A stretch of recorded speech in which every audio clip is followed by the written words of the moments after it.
Peggy 18.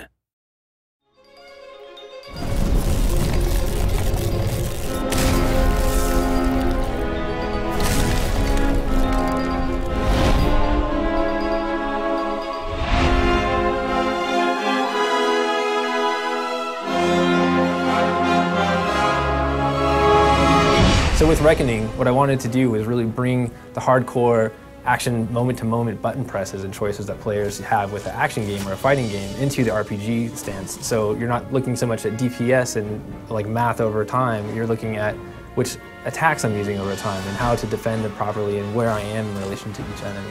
That's the thing when you play RPGs. You do the RPG element, but you're like, oh man, I gotta go fight this in this dungeon. This is gonna be boring. You got the like slow, and that's my combat. You're not looking forward to fighting, but you're looking forward to the story because it's so interesting. We really wanted to bring the RPG gamer a little bit more to the action side. If we had cool hardcore stuff for the hardcore action gamer to like get into and understand, that's cool, but we really wanted to be bringing all that fun to the RPG gamers.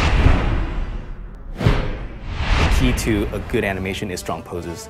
I feel like if you look at our combat, and hopefully when you freeze a frame, if you did, that you have a strong pose there. And like it's dynamic and you can tell exactly where the swing is coming from, how heavy the weapon is, and basically how powerful the player really is. Wanted to be like badass, strong, raw power, no soft type of thing, no whimsical thing. It's all just hitting hard, mess you up, clear the room type of action. We tailored our poses and our animation to the control. Like we really try to push that as far as we possibly can. Everything about every button press is that there's pregnant action to it. Todd McFarlane really speaks well to it. Young and his team are really all about seeing each pose being strong, and then my job is to make it feel like I did that with that button press. It wasn't anybody else, that was me. So there's only one way to do an action RPG in the style that we're doing, and that's to sit the animators and designers side by side. That was like the key of making all of this possible. Designers have their own mind of how things need to be for damage and hit reacts and timing, and animators have their own mind for how to make it look good and how to make it look like it has proper weight. It's a lot of back and forth. Sometimes, we're like, all right, it's not gonna look the best, but it's gonna feel good. And designers like, okay, fine, you can have more frames, it's gonna be a little slower probably, but it's gonna look good. You see it in-game, all the fluidity of the player's moves and the NPCs and how the enemies work with the player and everything, to the sync actions, to the stealth kills, to the face shift kills, how everything transitions so smoothly. It's a direct result of us sitting together and implementing all this stuff together.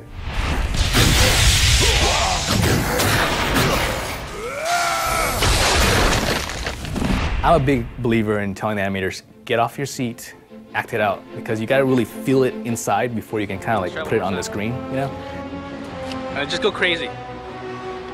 It's hard to describe, but like as an animator, you want to make it as believable as possible. And you gotta believe it first, I want to say, before you can kind of make other people believe it.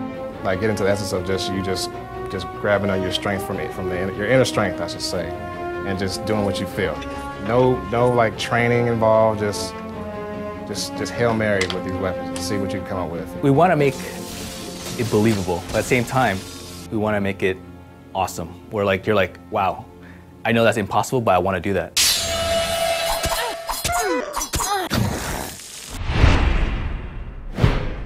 So in Reckoning, what we've done is we've built a combo system that lets the player sort of build out the combos in a way they see fit, but it's built to be balanced also as a sense of risk and reward. So at the very bottom level, you have your basic attacks, and these are the first hits of your combo chain. So if you think about it with your daggers is a 6-hit chain. So the first 5 hits are your basic attacks. You can always cancel those basic attacks into dodge or a block at any time you want. You can also cancel up to the higher level to the magic attacks. The next level is your special attacks. These are the last hits of a chain, or maybe unlocked special, like you might have a attack out of dodge or attack out of block. What these are going to do, they're going to apply status effects. They're going to do a lot more damage, but you're not able to cancel into defense like with the block or dodge out of them. But you can always cancel up 1 level into your magic abilities. From your magic abilities, you're really committed to that move. So once you're using magic, you've paid a mana cost, but you're committed to that move. If you're going to get hit afterward, you might get hit. And it's going to take a while before you can block, cancel, or dodge cancel, or even attack again out of it. So what we've done is built that system where you start with the low and you can kind of always move up the chain. And now you can start working in things like launching attacks, and then you can start building combos out of it. You might get to the end of your very last hit and you've hit him with a strong finisher, but you always know you can do a magic attack to sort of continue the chain or something. And it's really all about creating this language that the player can then build combos off of.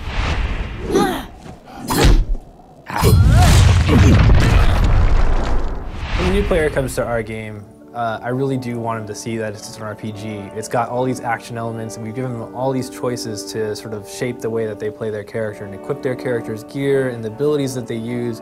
But really what I want them to discover in our game is how to express themselves in combat. You can go into Plane Reckoning without memorizing anything, you know, and you can it's more just a feel and a timing thing, which anybody can pick up easily. For me, a good game is a fun game, you know, a game that you want to keep playing, and like a game that you don't mind watching the animation, you know. Anybody can do like combinations, you know, I guess if you get good enough, you can do like a 10, 15 hit combo.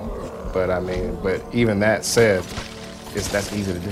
It's so easy, you know. So you just pick it up and just mess around, have fun with it, and next thing you know, you'll be kicking all kinds of ass.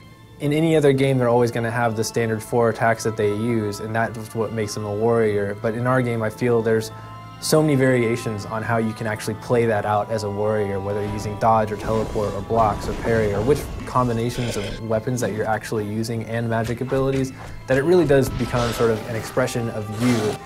And it's just so much fun just to walk through our own building here at Big Huge and just see each player playing in their own way, and in combinations that I never thought would be possible, but they work, and it's just sort of how each person just represents themselves. So really what I want to see is just that self-expression. I'm really looking forward just to seeing videos of like combos or ways like people have found to defeat enemies just using the tools that we've given them.